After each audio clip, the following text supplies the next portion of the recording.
morning. I'm Professor Richard Magin. We're here in the open air, continuing our series of interviews with what we call founding faculty.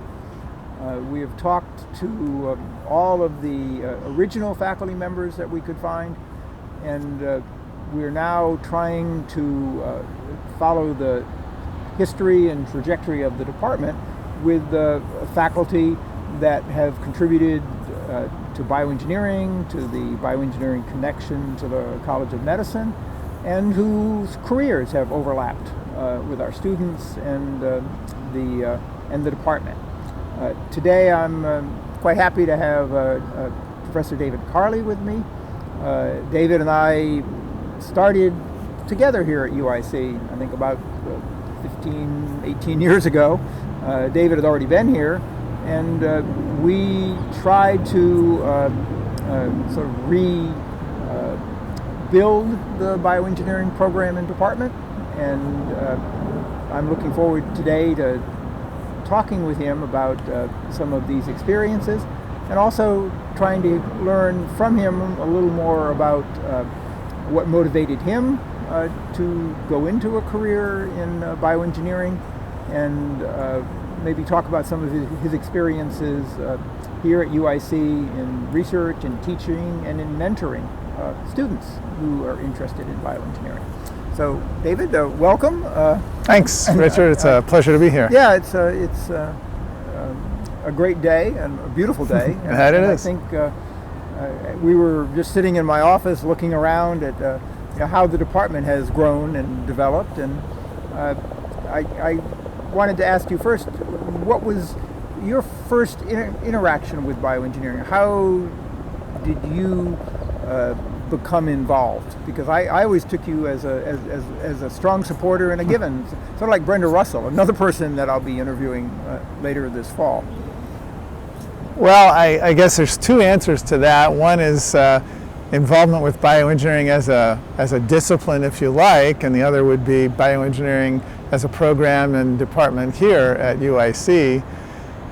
As a discipline, I guess maybe it's a little bit of a funny story. I actually went to school as an undergraduate utterly convinced that I wanted to be a physicist. Oh. That was what really turned me on. I thought physics was just about the coolest thing I'd run across as a teenager anyway, and chose my undergraduate institution, Stony Brook, on the basis of them having multiple Nobel laureates in physics and other up-and-comers, including none other than Paul Lauterbur, who was there at the time. An overlap with that. And got there, and by the end of my first semester as a freshman, had a wonderful physics course and a terrific instructor, and it all convinced me completely that I didn't want to be a physicist. It really wasn't exactly what I thought it would be. The role models weren't exactly what I had hoped or perhaps expected. And so I began actually casting about a little bit for, well, how can I retune or reorient my interests without losing a lot of time and maybe find something even more exciting. And that's when I began to contemplate engineering on the whole. And it was actually finally by intersecting with one of truly the early bioengineers, this was in the mid-1970s, a guy named Cliff Birtwell, who was an engineer working in cardiovascular physiology and the pathophysiology of heart attack, and working in a department of anesthesia in our medical school. And he took me on as a summer undergraduate student, and I just fell in love with it from that point. That absolutely convinced me and sort of even convicted me of the idea that bioengineering was where I wanted to be, and I've never really had any second thoughts about it since then. In terms of bioengineering at UIC, actually, that was a story of frustration for me for quite a few years. I came here in 1986, and I came here to join a clinical department. I knew that I wanted to be based and work in a clinical environment, and so I joined our Department of Medicine here at the University of Illinois in Chicago. But I knew also that I wanted that connection, and I wanted it to be a real and formal connection to peers in engineering and to students in engineering.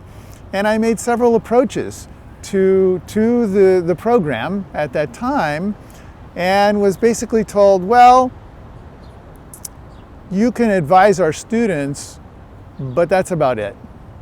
And so it was a little bit of an on and off interaction for those first 10 years or so, and really right up until the time that you and I started interacting before you even officially came here full time. And that was a whole new chapter in my interaction with bioengineering, but not for lack of interest prior to that. Yeah, the history of the department extends over 50 years, and during that time it hasn't been just a continual, exponential increase in size or interest. It's more like a Brownian motion, where after several years in one direction, the department or the program has moved in another direction. We have such fertile soil here in Chicago at UIC, with the medical school, the dental school, the College of Pharmacy, nursing, that it was clear to me and to you that it would be a shame if we could not get bioengineering, particularly bioengineering, more closely connected.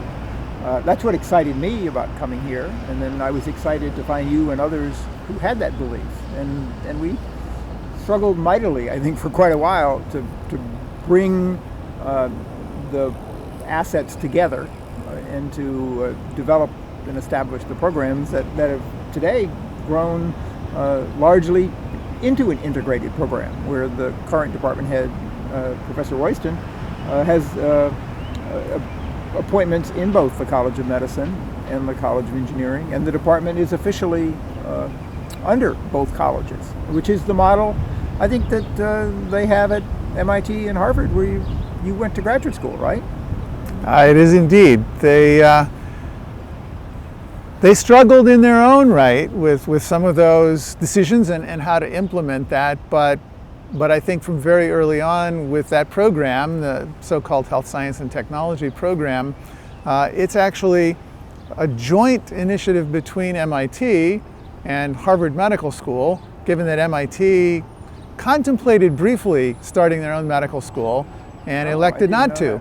Yes, in the early days, they were approached, in fact, by the National Institutes of Health and offered significant assistance if they would be willing to start their own quantitatively based, engineering-enriched medical education and create their own medical school at MIT. And they really debated this for probably about a year before deciding that a better model for them would be to try to pool resources and opportunities with the medical school that was obviously already so well established at Harvard, right across the river.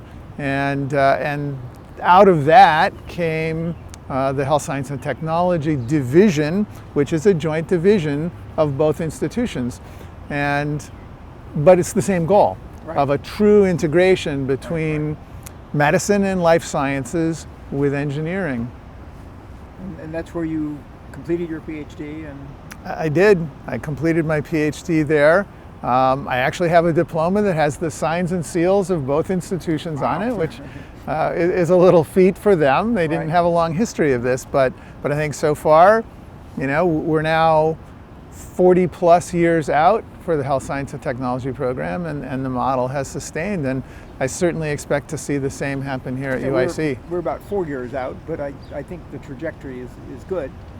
And tell me more about when you came to UIC. Did you have colleagues that you worked with here that you found particularly supportive or helpful? Actually, it was a bit of a challenge at the beginning, feeling a little bit like a singleton, and by my own choice, being based and embedded in a clinical department in a large and vibrant medical school, and a very research-oriented one. What was a little bit of a vacuum for me in those early days was finding engineering peers and feeling still very much wanting to be embedded in an engineering environment as an engineering faculty member, and that just took a little time. And so slowly that began to happen. And actually it was both folks here based formally and full-time in the Department of Bioengineering, but actually, or in the program, but it was also finding like-minded investigators who were based academically in other colleges, but engineers by training. And so I think of folks like Donovan Yates, who for many years was here at UIC. He's no longer here, but trained as a physicist and an engineer, and appointed in bioengineering, but based in the medical school. And so we began collaboration, and it filled kind of a key gap for me here. Yeah, I just talked with him a couple of months ago. He's doing well in California, and excellent. And I'm trying to get him to come for an interview sometime to get some of his insight. But I still remember him giving me a tour of his laboratory on, I think it was the third floor of the Goldberg Research Building. Goldberg Research Building, which amazed me because when we were looking for a way to embed bioengineering in the West Campus, I was amazed to find a building that, I think it says biomedical engineering, the Abraham Goldberg Biomedical Engineering Building, right there on the West Campus. And no one had told me that it existed already, and I was a Johnny-come-lately. But in fact, it evidently had a checkered history of being used for different purposes. Indeed it has, and still does. Still does. And so, but certainly Donovan, and I guess there must have been others. I didn't look for a circling of the wagons of people, to build these things. Right. We struck off trying to get, or struck out, in both senses of the word, in trying to build an integrated program. We were sufficient.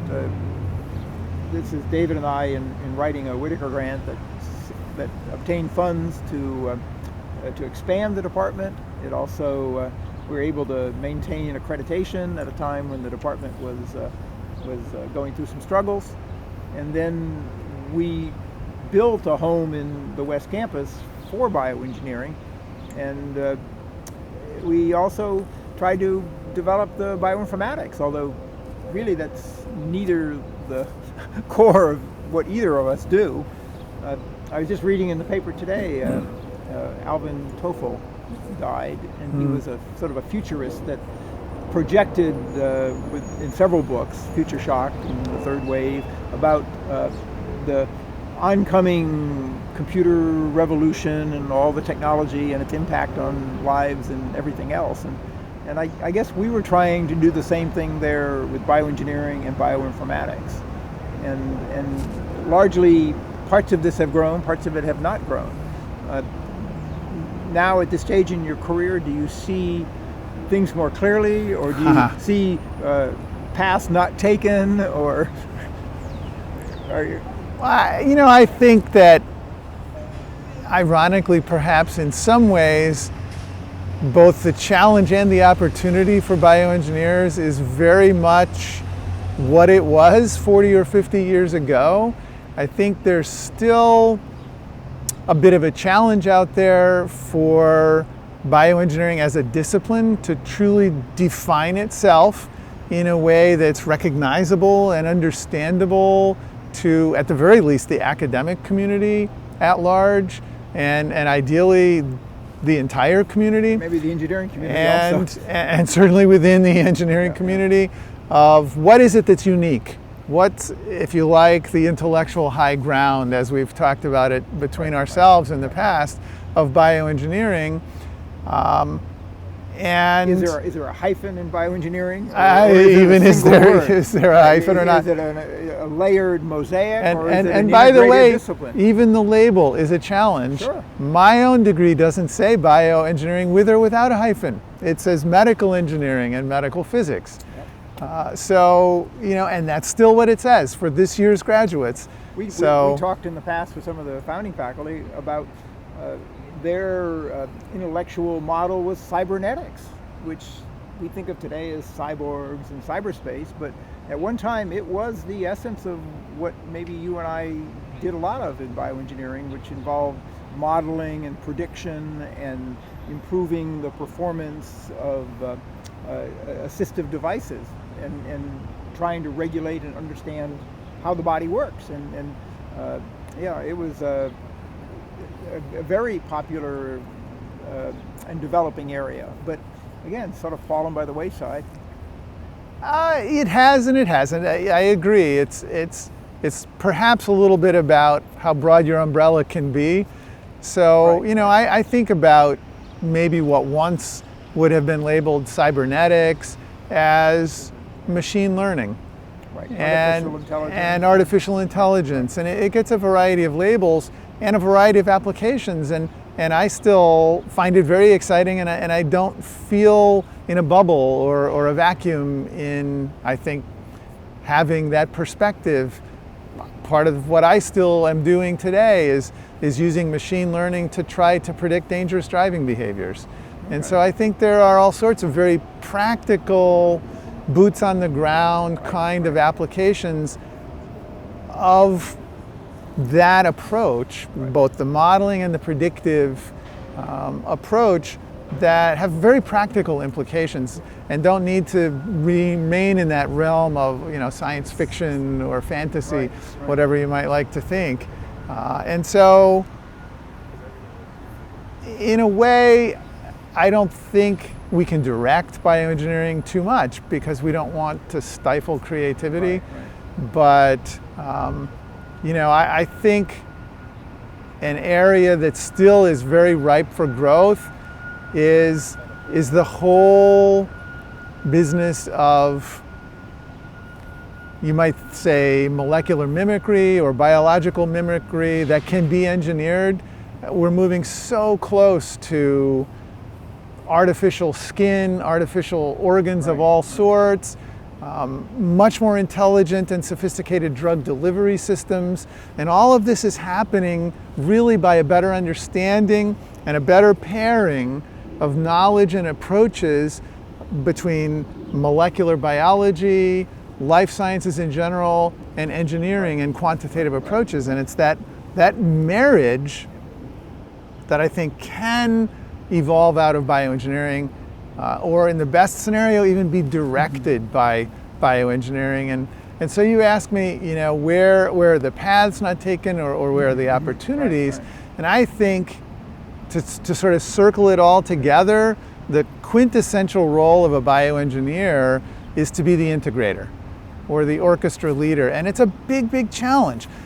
Particularly at the Building- entry level. building you can talk about that teams. as a senior member of a team, but it's hard to be the junior member carrying Absolutely. bits and pieces of different disciplines. Absolutely. It's not always the way they put a team together. Yeah, and you mentioned teams. Teams, I absolutely believe team science, team research, team development, Right. advancing technology and its applications, it's all about teams. There's no going back to working in isolation, but it does put a premium on the individuals who can go more than halfway, who can meet their colleague and their team collaborator on their own turf, in their own comfort zone, and understand the language, understand the thinking processes, the methodologies of multiple traditional disciplines, put it together with their own engineering expertise, and see the opportunities, and help develop the common language and even the research priorities. That's something a bioengineer can aspire to do and to be that really other disciplines I don't think are doing right now. Evidently, this guy Topher I was talking about earlier, early in his career, he didn't know what he wanted to be. And he was interested in social issues in the 40s. And then in the 50s, he realized he needed a job. And his model of people like Hemingway and Conrad were authors who had lived life fully in some way that they could then capture that life in their literature. And so he decided to become a welder. And so he went out and worked for years as a welder, and then somehow parlayed that into a job with a professional welding journal as a reporter, and then parlayed that into some writing jobs, and then ended up, becoming a futurist, looking at projecting where all technology was going. But again, he felt in order to get ahead, he had to be the master of something, and I think that's the difficulty with beginning bioengineering students, because they see such a broad range of opportunities, and there are specific peaks that you might want to climb in terms of a PhD or a medical degree or an MBA or something, that it's hard to pick one. And of course, with your career, with my career, we often picked one thing and then ended up doing another thing. It's the way you go forward. But I thought in your career you were very, very adroit at finding, at least within the areas of sleep apnea and neuroscience, a medical application that linked your sort of engineering mindset to a real, maybe underappreciated or underserved medical problem. And so then you could work together with the physicians to help find new approaches to model and solve these problems. And I mean, this led to a string of papers, in a sleep institute, and ultimately a position of leadership in the College of Nursing. And that was probably not written, if we were writing down a list of 10 things we're going to do as graduate students, was probably not. No, that wouldn't have been on the horizon, I don't think. But yes, it's one of those coincidences of luck favoring the prepared, I guess. It's or seeing the opportunity. Propinquity, I think, or propinquity, right? Yeah. Yes, indeed. I would never want to turn a blind eye to that. Right, but right. No amount of prior planning can overcome dumb luck. That's right. So we were just speculating about the development of the discipline as separate from the development of the department, and I think the implied connection is the development of the individual. That is, faculty or students who are considering or in the midst of careers in bioengineering or careers that would impact bioengineering. We hope as faculty to provide guidance and mentoring, and certainly in your career you've mentored a lot of students, MD, PhD, engineering students. And as my career progressed, that took on a larger role of importance to me. I think initially I looked at the students as helpers or worker bees, and then I began more to see them as colleagues, or even more important, see them as developing colleagues, seeing the skills develop in them while students and then after students. And I wondered, is this been your experience also, or? Oh, most definitely. I think it's a natural evolution that happens with professionals in almost any setting. You start out as a trainee, whether it's a student or literally an apprentice. You're learning the trade, you're learning the skills, you're learning where your particular strengths and interests might take you. Right. But you don't see that clearly at the beginning.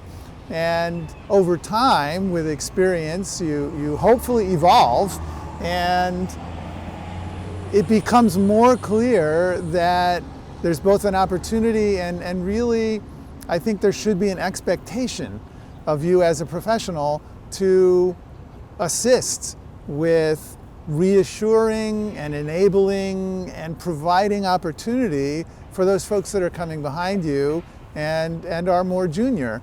And that's just one way of defining mentorship. And I think we need mentorship almost at all levels and probably in all professions, but it's crystal clear to me that we need it still in bioengineering as a discipline, however that's mounted, whether it's in academics, whether it's in industry, whether it's in startup. And all of those are absolutely real opportunities for anyone who thinks the notion of bioengineering appeals to them today. You could end up following a trajectory that takes you to any of those, to remaining in academics, to going the startup route on your own and striking out with your own ideas, or to going to big industry There are important roles and opportunities in every single one of those settings, but it's very hard to appreciate. And so mentorship is really, really important. And in an academic setting, it's somewhat more institutionalized, perhaps, as an expectation, but that doesn't mean it exists as consistently or as richly as it could or should, even in academics. It's not something that I consciously remember setting out as a goal for myself. Oh, check off this box. I have to start doing more mentoring this year or next year. Right. Something that just happened a bit more organically than that, but became one of the most rewarding elements of all the things that I've done here in over 30 years at UIC.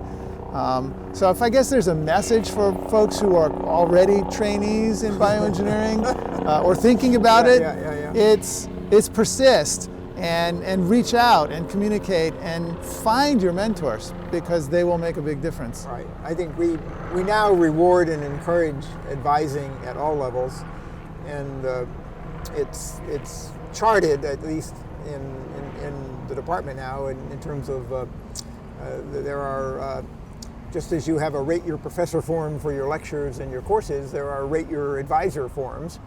At the professor level, there are established programs within the college and the university to provide junior faculty with peer and senior mentors to help guide. And then there are programs at NIH with grants that fund organized programs at K25, K01, certain awards that are targeted toward developing the individual as well as the program. I mean, as well as the research project.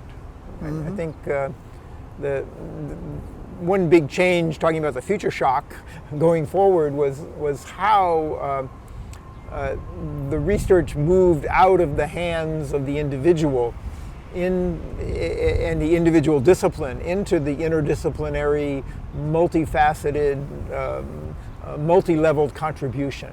I remember my wife's father, who was a physicist, talking about, the first thing he did was build the table in the lab. I mean, it was like the old days in the carpenters. The first thing you did as a journeyman carpenter was make your tools. That was your first job.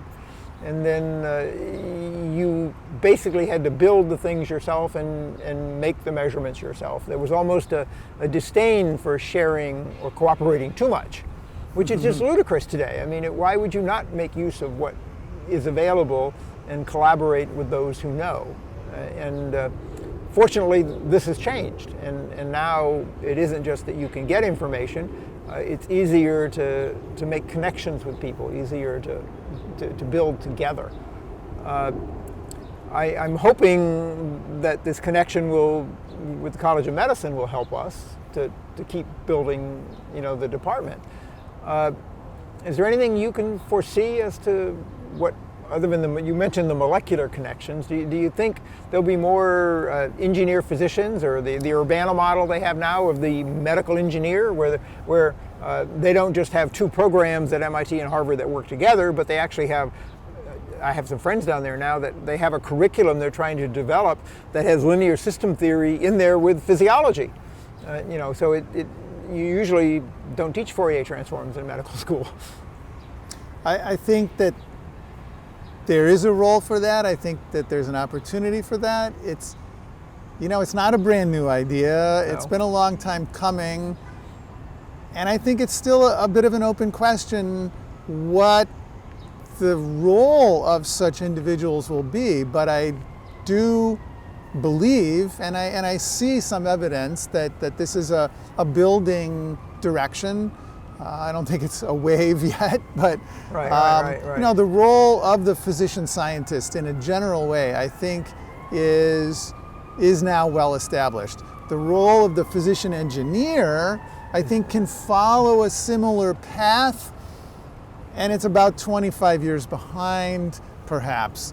I think we need more specific paths to be defined and supported at the federal level, at the institutional level, to show good models. But for right now, the MD PhD training curriculum is a good model, that inclusive model, where you can be a biologist, you can be a chemist, you can be a physicist, a mathematician, or an engineer. Right. They're all welcome within Right. that umbrella. And bioengineering I in think it's particular important. seems to be a good mix, because the individuals I've been involved with in MD, PhD programs, they appreciate the flexibility of bioengineering. Many of the traditional disciplines in which you can be an MD, PhD sometimes require a long road or path to the degree that has to be done in addition or in parallel. When I, to the engineering or the medicine component. I remember when I first looked at biophysics, I think it was the University of Chicago, University of Wisconsin model, and they had a great model. You apply to the physics department, you apply to the biology department. You get accepted by both.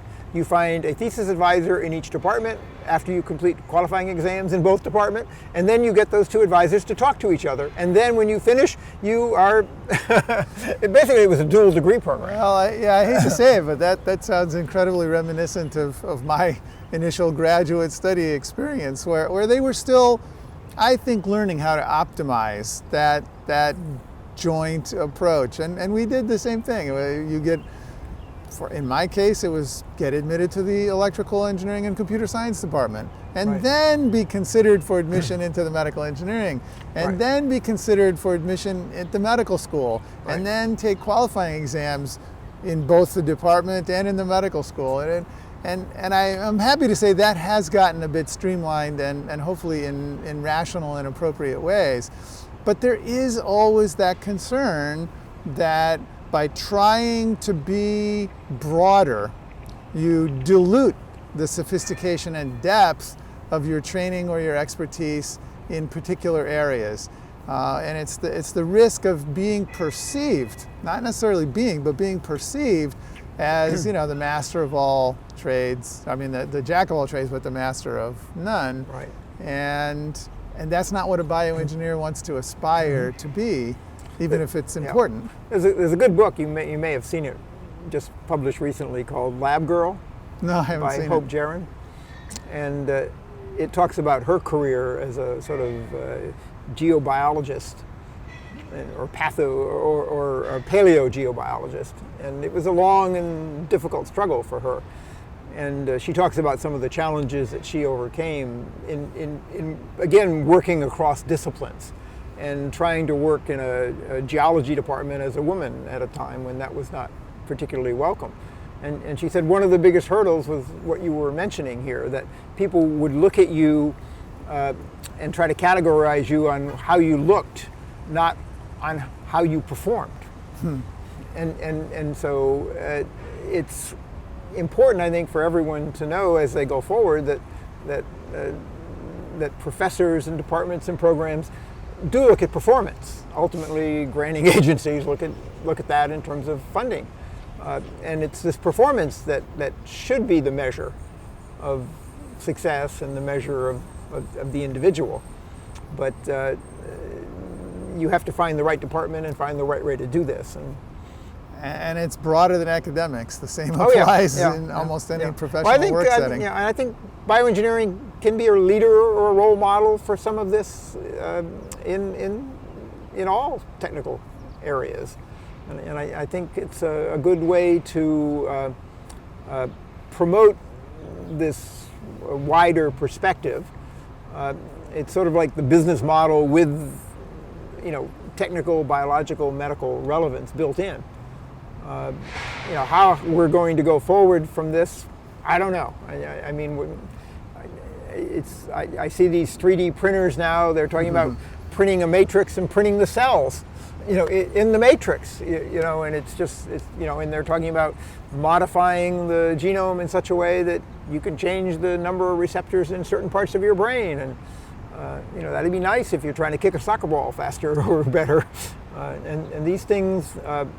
To the extent that they could be engineered, this could be used against us. I could see, just as drones are being used against us, I could see engineering being viewed as a way to manipulate too much. And genetic engineering is now, not a positive term. No, it's met with a lot of reservation and even concern. And some of it probably well-founded too, but that's always the tightrope that you walk with advancing technology. What do you think about pushing for the establishment of a professional bioengineer in terms of we have professional engineers in civil or materials or in programs where you have to not only have a license, but the license means something. I mean, too often engineer can drive a train, engineer can manage a company, an engineer could develop a new microchip, you know. It's true, and it's back to the same challenge of having a consensus within the profession of what you are, the core skill set. What are you? What must you know and be able to do to be a card-carrying bioengineer? We have to define what that means first, and I'm not convinced that we're there yet. And I'm not convinced that that's all bad either. You know, it's 50 years here for the original bioengineering departments, but that still sits us as a relatively young discipline. And you know, you can be comfortable with that or uncomfortable because it's good news and bad news. And it's a moving target. I mean, we've been at it for 20 years, but like you say, that's not even half of the discipline's development time. And with the technology that's coming, you know, what can be engineered or what one is allowed to engineer in the future could be different. And yeah, I don't know. I'm heartened and encouraged by the bright students that show up in my lab, in my classes, you know, in the department, when I'm advising. I mean, there's just this energy and excitement and knowledge because the students are learning about these opportunities through videos like this, through magazines in high school or earlier. Whereas, you know, we were late stage career decisions before we got into this rut. Yeah, so that's all on the plus side. That now it's probably hard to find a high school student, or at least one who thinks they're interested in physical or life sciences, that hasn't heard of bioengineering. They know there is such a thing, even if they don't know quite what it is. They know it exists and that it might be a possibility to consider. So that's a real quantum leap that has come within our professional career spans. And so I find that very exciting.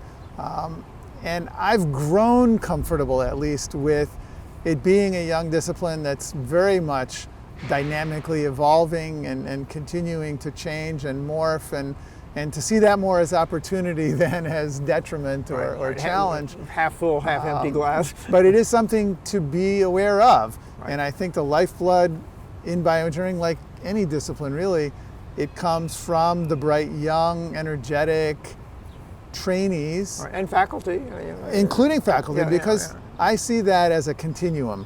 You know, you get your terminal professional degree, it doesn't mean you stop training. Some of that's training yourself, some of it is getting help, but you know, I think we as bioengineers should aspire to lifelong learning. But it's the young folks that really energize almost any discipline, and I think it's true for bioengineering too.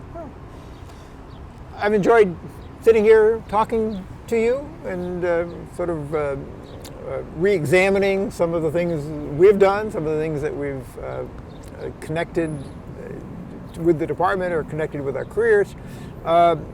Any other comments or observations about people, places, or things? Or so what are you up to now? You recently retired, and that kind of blew my mind. I recently went emeritus. I don't have an exit strategy yet, except I'm doing this too much. But so yeah, my focus now, and it's so far been a good thing, it's all on my research projects, and I've put away some of the administrative roles. I still get to mentor, but it's mentoring in the lab, and it's selective mentoring, which that's good. I think is good. At least it's good for me at the moment, and so I'm pretty excited for that. Though I haven't stopped working full time in the last 6 months since I retired because I still have too many ongoing research projects, and I'll pare those down a little bit over time, but I'm looking forward to it. I plan to still be here. Yep. I won't be a stranger all of us in keep this place. planning that. So that's right. It beats the alternatives. Okay. Well, thank you very much for coming today You and bet. sharing your perspectives, and I hope your research and your work continues to go well. Thanks.